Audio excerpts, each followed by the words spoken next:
Breaking news, প্রাথমিকে 32,000 plus সহকারী শিক্ষক পদোন্নতি পেতে যাচ্ছে। আর এই 32,000 প্লাস সহকারী শিক্ষক যদি পদোন্নতি পায় প্রধান শিক্ষক পদে, তাহলে শূন্য পদ খালি হয়ে যাবে। সেই শূন্য পদগুলোই তোমার সরাসরি শিক্ষক নিয়োগ দেওয়া হবে। তো চলো এই বিষয়টা নিয়ে দ্য ডেইলি ক্যাম্পাস একটা নিউজ করেছে, নিউজটা আমরা পড়ে দেখি। দেখো, প্রাথমিকে 32,000 সহকারী শিক্ষক পদোন্নতি পেলে শূন্য পদে নতুন নিয়োগ। দেখো, বিজ্ঞপ্তিটা প্রকাশ পেয়েছে আজ 7 জুলাই 2026। দেখো, প্রধান শিক্ষক পদে পদোন্নতি কার্যক্রম পুনরায় চালু করা হবে জানিয়েছেন প্রধানমন্ত্রীর তথ্য সম্প্রচার উপদেষ্টা ডক্টর জাহিদুর রহমান। কে বলেছেন? প্রধানমন্ত্রীর তথ্য সম্প্রচার উপদেষ্টা। এর মাধ্যমে প্রধান শিক্ষক পদে বদলি কার্যক্রম স্বাভাবিকভাবে পরিচালনা করা যাবে।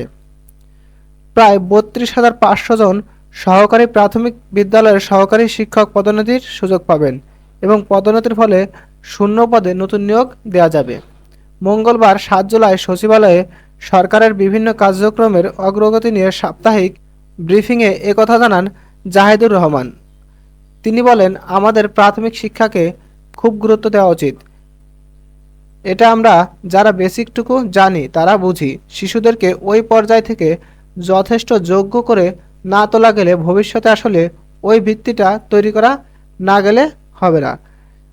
তিনি আরও বলেন, সেখানকার চাকরিগুলো যাতে আকর্ষণীয় থাকে, মানে আমাদের ওই সমাজে বা প্রবণতা আছে যে এখানে অনেকেই চাকরি করতে চান না, এই যে পদোন্নতির একটা সংকট আছে।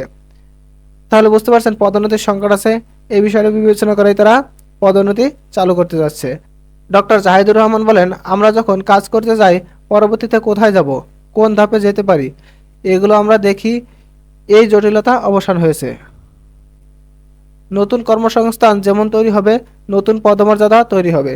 আশা করি এই চাকরিগুলোকে আরও আকর্ষণীয় করবে এবং আমাদের প্রতিভাবান মানুষ এই চাকরি করতে আসবেন। তাহলে বুঝতে পারছেন প্রাথমিকে যে পদোন্নতির মামলাটি ছিল, মামলাটি রায় তো হয়ে গিয়েছে।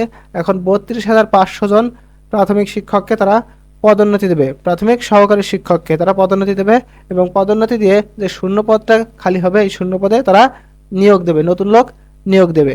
আশা করি বুঝতে পারছেন। এরপরে যদি আপনাদের কোনো জায়গায় বুঝতে সমস্যা হয় তাহলে অবশ্যই আমাদের কমেন্ট বক্স খোলা আছে, অবশ্যই আপনারা কমেন্ট করবেন, আমি আপনাদের উত্তর দেওয়ার চেষ্টা করব। তো সকলে ভালো থাকবেন, সুস্থ থাকবেন, আল্লাহ হাফেজ।